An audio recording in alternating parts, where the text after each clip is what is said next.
వియత్నాంలో speed boat తిరగబడి ప్రమాదంలో ప్రాణాలు కోల్పోయిన 15 మంది భారతీయ పర్యాటకుల మృతదేహాలు స్వదేశానికి చేరుకున్నాయి. వియత్నాం ఎయిర్లైన్స్ విమానంలో హోచిమిన్ నగరం నుంచి ముంబైకి మృతదేహాలను పంపించారు. గాయపడిన పర్యాటకుడికి శస్త్రచికిత్స విజయవంతంగా పూర్తయింది. ఆయన కుటుంబ సభ్యులు హోచిమిన్ నగరానికి వస్తున్నారు. ఊపిరితిత్తులు దెబ్బతినటం, మెదడులో రక్తస్రావం వల్ల బాధితుడి పరిస్థితి విషమంగా ఉందని భారత దౌత్య కార్యాలయం తెలిపింది. పడవ ప్రమాదంలో మరణించిన ముగ్గురు ఆంధ్రప్రదేశ్ వాసుల మృతదేహాలు ముంబై నుంచి హైదరాబాద్ కు తరలించనున్నారు. హిందూపురానికి చెందిన రవితేజ, కడప జిల్లాకు చెందిన ముడియం శ్రీధర్, మచిలీపట్నానికి చెందిన గెల్లి జయలక్ష్మి ఈ ప్రమాదంలో మరణించారు. ఏపీ, తెలంగాణ నుంచి మొత్తం 20 మంది పర్యాటకులు ఈ ప్రమాదం నుంచి బయటపడ్డారు. వారు ఇప్పటికే హైదరాబాద్ విమానంలో చేరుకున్నారు.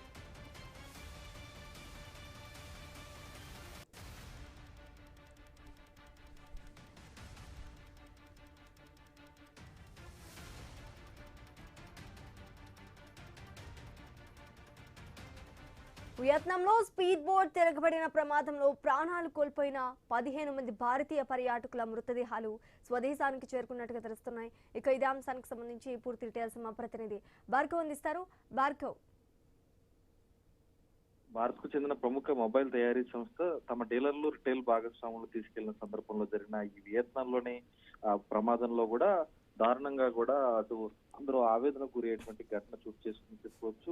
దాదాపు 15 మందికి ఇప్పటికే మృత్యువాత చెందిన నేపథ్యంలో మన దేశానికి నుంచి 15 మంది భారతీయుల మృతదేహాలు కూడా ప్రస్తుతం ముంబై చేరుకున్నాయి. అక్కడి నుంచి ఆయా రాష్ట్రాలకు పంపించేందుకు కూడా అటు విదేశాంగతో పాటు మన దేశ ప్రభుత్వం కూడా ఏర్పాట్లు చేసింది. తమిళనాడుకు చెందిన 10 మంది, అలాగే మన ఆంధ్రప్రదేశ్ కు చెందిన 3, కేరళకు చెందిన 2 మృతదేహాలు కూడా ప్రస్తుతం ఇండియాకు చేరుకున్నాయి. వీరిలో ఆంధ్రప్రదేశ్ కు చెందినటువంటి 3ని కూడా ఆయా ప్రాంతాలకు తరలించేందుకు కూడా ఏర్పాట్లు చేస్తున్నారు. అటు హిందూపురం నుంచి అటు రవితేజ గాని, కడప జిల్లా నుంచి ముడియం శ్రీధర్, మచిలీపట్నం నుంచి గెల్లి విజయలక్ష్మి ఈ 3 కూడా ఏపీ నుంచి మరణించిన వారిలో ఉన్న నేపథ్యంలో వారి స్వస్థలాలకు ఆ మృతదేహాలను తరలించేందుకు కూడా ఇప్పటికే ఏర్పాట్లు అయితే చేశారు.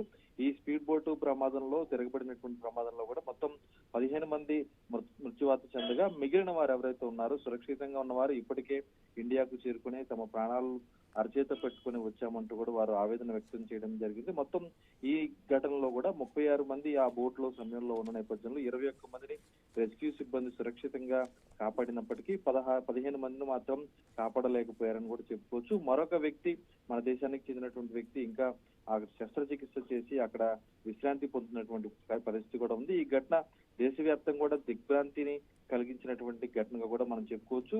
ఈ రోజు సాయంత్రం కల్లా కూడా వారి మృతదేహాలు ప్రస్తుతం వారి కుటుంబ సభ్యులకు అప్పగించి వారి స్వస్థలాలకు చేరేటువంటి అవకాశం కూడా ఉంది. అయితే ఈ ఘటనకు సంబంధించి అటు ఏదైతే విహారయాత్రకు వెళ్లిన సందర్భంలో జరిగిన ఘటనకు సంబంధించి మృతుల కుటుంబాలకు ప్రభుత్వం ఆదుకోవాలనే ఒక ఆవేదన కూడా వారి కుటుంబ సభ్యుల నుంచి అయితే వినిపిస్తుంది. Sreeja, thanks for the update Bhargav.